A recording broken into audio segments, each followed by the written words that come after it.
Halo, Assalamualaikum warahmatullahi wabarakatuh. Kembali lagi di channel YouTube Prodi Ilmu Pemerintahan Universitas Islam Negeri Sultan Taha Saifuddin Jambi. Perkenalkan, nama saya Martun Sada, saya pengampu mata kuliah Birokrasi Indonesia di Prodi Ilmu Pemerintahan bersama dengan Ibu Suah Asia. Pada kesempatan kali ini saya ingin sedikit sharing terkait dengan perkenalan ya, apa itu birokrasi. Bagi mahasiswa semester 3 yang tengah mengambil mata kuliah ini maupun semester 5 dan 7 yang telah selesai dan ingin mengulang kembali ya.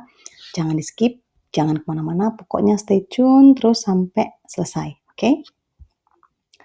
Baiklah, mari kita mulai dengan mendefinisikan ulang ya, redefining birokrasi ya. Mendefinisikan ulang birokrasi ini erat kaitannya ya dengan menganalisis siapa, kemudian ya mengerjakan apa gitu ya, apa pekerjaannya dan siapa pekerjanya gitu. Birokrasi ini sendiri gitu ya, muncul pertama kali atas keluhan masyarakat Prancis atas penyakit buromania ya, buromania yakni bentuk pemerintahan yang buruk, yang banyak dikeluhkan ya terkait dengan bagaimana pejabat ya pada konteks saat itu ya juru tulis, sekretaris, para inspektur, manajer dan lain sebagainya itu kerjanya tidak melayani kepentingan publik, malah justru melayani kepentingan mereka sendiri, kepentingan golongannya dan bangsawan-bangsawan yang terhormat gitu ya. Nah, kemudian terminologinya menjadi sebuah kata baku gitu ya di Perancis, diambil dari kata bureau atau meja gitu ya, yang maknanya the man behind the desk ya, atau orang di balik meja ya. Kata bureau ini kemudian diserap menjadi perbendaharaan baku ya di bahasa Perancis menjadi birokrati dan di bahasa Inggris menjadi bureaucracy dan di Indonesia menjadi birokrasi. Gampangnya adalah orang yang kerja kantoran gitu ya, orang-orang yang kerja kantoran. Ya kalau ditanya cita-citanya mau jadi apa? Ya apa aja deh pokoknya kerja kantoran gitu. Nah kira-kiranya seperti itu. Oke, kenapa sih kita harus belajar birokrasi bagi mahasiswa ilmu pemerintahan gitu ya? Kalau saya boleh tanya balik gitu ya, justru mengapa sih kita terlalu terlambat untuk mengenal birokrasi gitu ya? Why it is too late for us to know birokrasi ya, sesuai dengan apa yang disampaikan oleh Wilson ya, Woodrow Wilson dalam bukunya The Study of Administration ya. Beliau ini adalah yang memperkenalkan administrasi secara luas ya pada saat itu di Amerika. Opininya ada beragam ya, salah satunya adalah mengapa sih, why was it too late in coming? Mengapa sih birokrasi itu terlambat banget datangnya gitu? Why did it wait this too busy century of ours ya to demand attention for itself? Mengapa birokrasi itu datangnya lama sekali sampai-sampai sudah terlalu sibuk sekali abad kita ini gitu ya, urusan kita ini baru kok dia datang gitu loh. Padahal administration itu, birokrasi itu adalah the most obvious part of the government. Jadi wajah yang paling tampak daripada pemerintah itu ya si birokrasi itu gitu. Nah, terkait dengan ini coba diingat-ingat lagi mata kuliah dasar-dasar ilmu pemerintahan pada semester 1 ya yang menggambarkan bahwa pemerintah itu ada beberapa gitu ya. Ada eksekutif, yudikatif, legislatif. Nah, di sini birokrasi itu adalah eksekutifnya gitu ya. It is a government in action. Ini adalah pemerintah yang mengeksekusi gitu ya, yang bertindak gitu. Di eksekutif, di operatif ya, dialah yang mengeksekusi, dialah yang mengoperasikan gitu ya. Dan the most visible side of the government.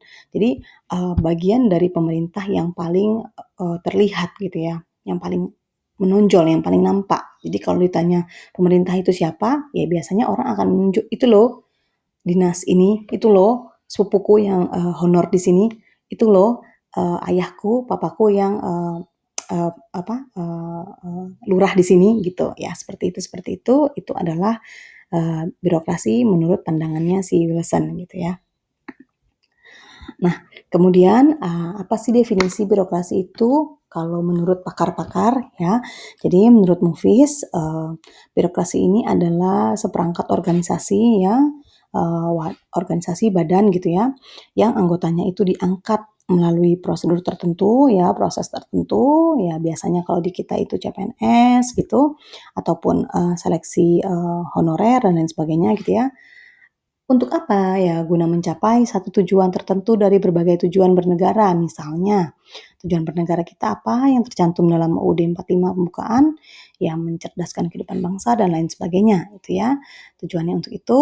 Nah, mereka ini diorganisir secara hierarkis dengan jalinan komando yang tegas. Jadi, hierarkisnya itu baik vertikal maupun horizontal. Kalau vertikal berarti dia itu fungsinya fungsi komando ya, fungsinya fungsi perintah maupun pertanggungjawaban. Kalau horizontal berarti dia fungsinya fungsi koordinasi gitu ya.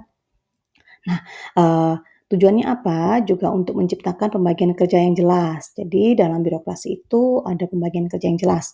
Kalau dia fungsinya bagian administrasi ya bagian administrasi, bagian keuangan ya keuangan, bagian umumnya umum ya, atau kalau dinas peternakan ya fungsinya, tugas fungsinya adalah untuk menyelenggarakan urusan pemerintah di bidang peternakan, kalau perikanan kalau perkebunan ya perkebunan gitu, kalau perpajakan ya perpajakan.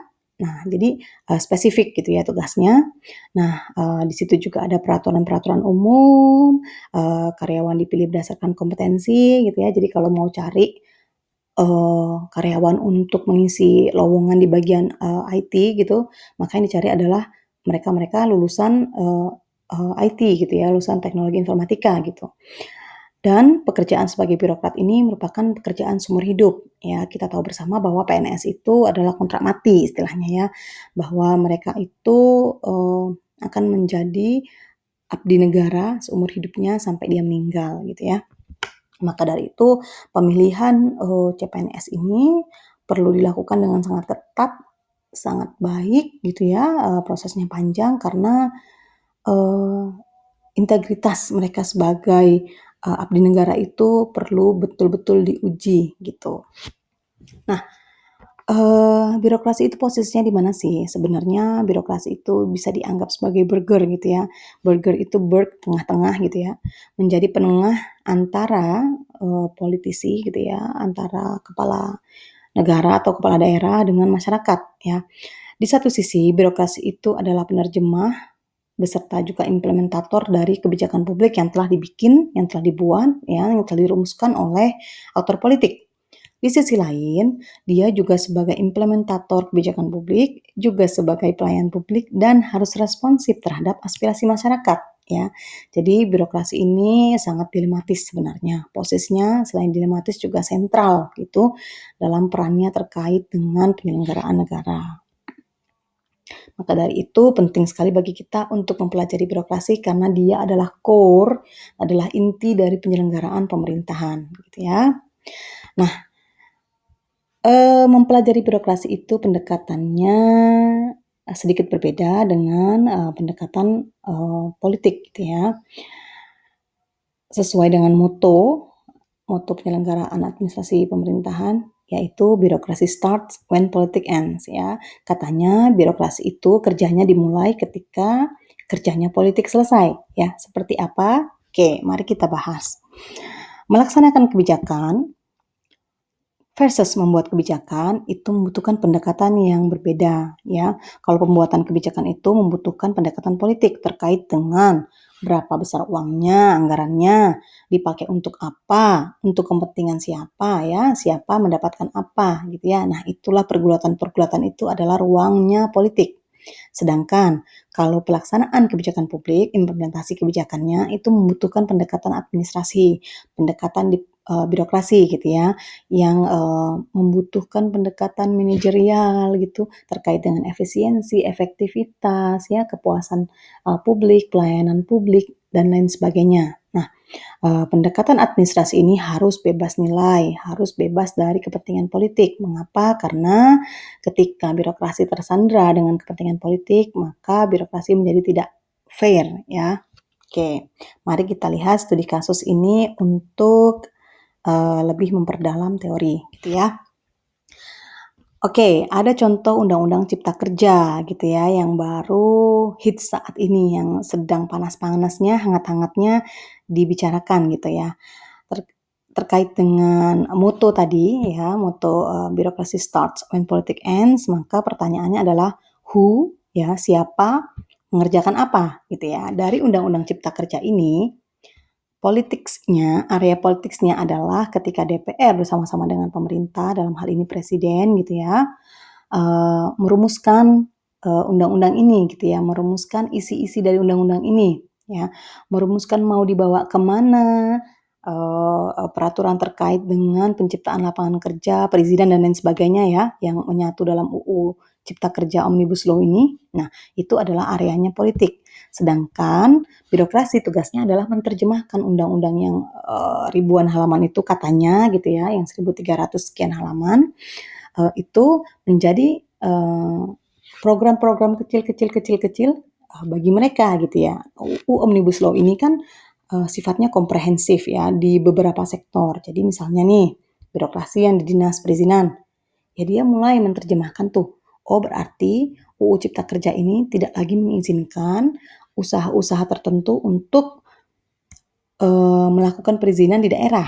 Nah, berarti ini harus dihapuskan yang di daerah. Berarti dinas daerah mulai menghapuskan peraturan tertentu gitu. Atau misalnya, terkait dengan, upah gitu ya, atau terkait dengan kebijakan buruh gitu. Nah, nanti, Dinas Tenaga Kerja di daerah-daerah gitu, misalnya daerah, Kabupaten Karawang gitu ya, yang banyak pabriknya, yang banyak buruhnya gitu. Nah, itu mulai menyesuaikan program-program mereka dengan kebijakan dari Undang-Undang Cipta Kerja ini gitu. Jadi mereka menerjemahkan itu, kemudian juga mereka harus ya melayani kepentingan publik gitu ya, mengimplementasikan kebijakan itu, kepada masyarakat. Nah, seperti itu contohnya. Sebagai bahan evaluasi, kalau teman-teman masih ingin coba gitu ya, mencontohkan gitu ya, silahkan tulis komen di bawah gitu ya. Saya kasih contoh peraturan daerah Kota Jambi nomor 1 tahun 2019 terkait dengan, penyelenggaraan smart city. Ya, silahkan kalian rumuskan siapanya ya, aktor politik dan birokrasinya, dan apa pekerjaan mereka masing-masing ya. Selamat mengerjakan, silahkan tulis-tulis di komen. Gitu saja dari saya, terima kasih atas perhatiannya, sampai jumpa di materi kuliah selanjutnya. Wassalamualaikum warahmatullahi wabarakatuh. Bye bye. Have a good day.